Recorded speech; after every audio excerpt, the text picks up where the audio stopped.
¿Qué comer antes de correr? ¿Qué desayuno? ¿Qué cantidad? Son preguntas verdaderamente frecuentes. En mi Instagram abundan, ya sea por DM o por pregunta normal, por comentario. Y créanme que es algo que no es tan sencillo, porque definitivamente algo que está relacionado al sexo, a la edad, a la actividad física, al volumen de actividad física semanal, al plan de entrenamiento. De hecho, les comento que en un principio, cuando me inicié en esto del running, cuando comencé a correr, para mí era algo que me llenaba tanto de angustia que yo llegué hasta engordar. Y les voy a contar qué pasó.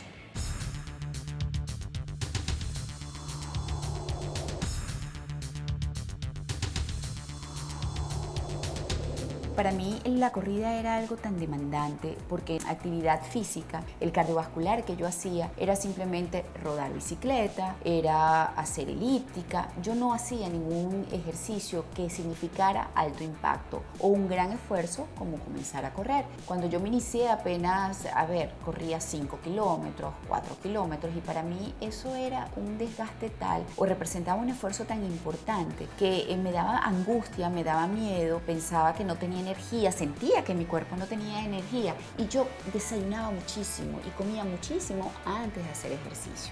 Yo pensaba incluso que no, porque también fue aprender lo que significa en calorías un plato de granola con yogur, fruta, cambur. Eso son muchas calorías. Si bien es una comida muy saludable en nutrientes, son muchas calorías equivalente a una torta de chocolate, por ejemplo. Entonces yo agarraba y como sentía que para no desmayarme por la inquietud, el miedo que representaba para mí correr, yo agarraba un bol o un plato de sopa y yo colocaba un cambur, 5 fresas, medio mango, un yogur completo de los de envase y yo me comía todo eso y eso eran como 700, 800 calorías y además salía a correr un máximo de 10 kilómetros. En 10 kilómetros, que es una hora aproximada de corrida, cuando yo comencé lo hacía en 1 hora 5, lo que uno quema son 700, 600 calorías. Es decir, que ya yo de salida me consumía lo máximo que iba a quemar en calorías. ¿Y qué pasó con el tiempo? Que engordaba porque yo comía eso antes de correr, corría, repito, para mí el correr era una actividad muy demandante en los comienzos, pues yo terminaba comiendo también un segundo desayuno y eran 2 huevos, 2 arepas. Obvio, a los primeros 6 meses, 7 meses, un año de estar corriendo yo tenía 4 o 5 kilos más, eso es una talla prácticamente y se supone que eso es muchísimo peso para una persona que hace actividad física o hace actividad física 4 o 5 días a la semana. Entonces era obvio que engordara. En la medida que yo fui agarrando fuerza con la corrida, que ya me sentía confiada, que no me costaba tanto correr, pues empecé también a bajar la cantidad de comida porque, por supuesto, me sentía gorda y decía, bueno, algo estoy haciendo mal.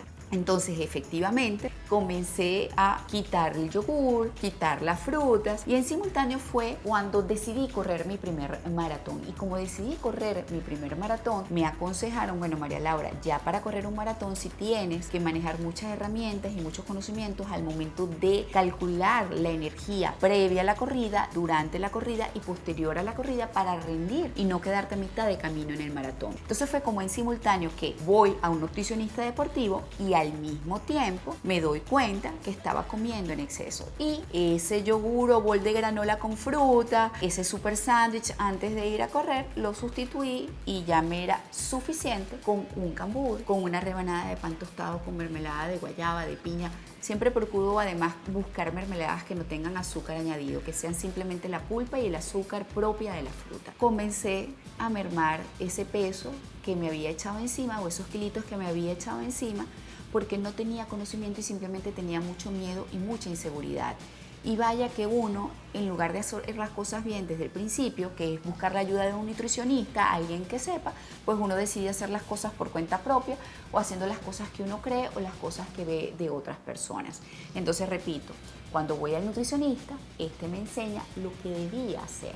Desarrollar un plan de nutrición para cada jornada de entrenamiento en función a la cantidad de kilómetros, el tiempo que me demoro corriendo esa cantidad de kilómetros y eso tiene un cálculo que por eso se llama ciencia del deporte que se saca, que es que de acuerdo a tu peso, yo no lo sé hacer, eso lo saben hacer los nutricionistas, tú tienes que comer una determinada cantidad de carbohidratos. Entonces tú sales a correr con 35 gramos de carbohidrato, un poco de bebida isotónica para que las sales de la bebida isotónica te hagan retener líquido y el músculo siempre esté hidratado y no vengan los calambres, una determinada cantidad de agua, una determinada cantidad de carbohidratos, ya sea a través de los que vienen ya envasados, que voy a mencionar una marca comercial que se llama Hu, o ya sea fruta. Yo, por ejemplo, como son 4 meses de entrenamiento para un maratón, los primeros 3 meses voy con fruta, ya el mes antes del maratón, entonces voy con los jugos como para ahorrar dinerito porque no son tan baratos los jugos. De hecho, yo pagué una novatada una vez, ¿se las cuento? Sí. Yo comencé a correr, aprendí medio a calcular, a comer menos, pero resulta que durante mi primera media maratón, no, mi segunda, perdón, me desmayé en el kilómetro 18. ¿Por qué me desmayo en el kilómetro 18? Porque ya yo había empezado a comer ciertamente menos, sentía que no necesitaba mucho carbohidrato y el día anterior, pues agarré y comí poquito y empecé a correr duro.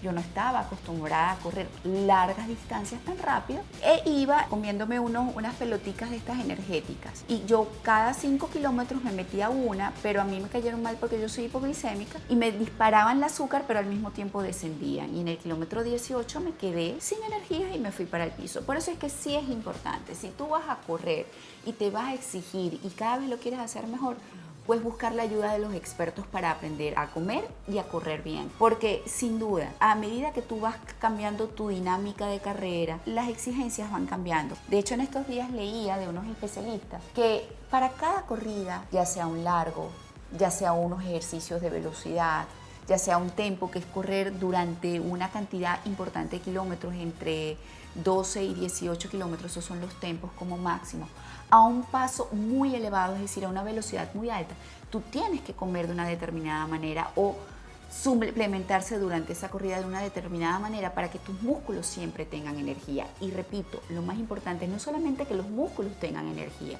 sino que no hagas este esfuerzo físico a costa de tu masa muscular, que es lo que le suele pasar a los corredores, que tienden a perder masa muscular, que es tan importante porque recuperarla o hacerla cuesta un mundo y además eso es lo que envejece y te hace perder vitalidad simplemente porque les da por comer mal o se creen todos unos keniatas que tienen toda la fuerza, corren rapidísimo sin ocuparse verdaderamente de comer bien y calcular sus planes alimenticios así como calculan los planes de carrera de la mano de los expertos.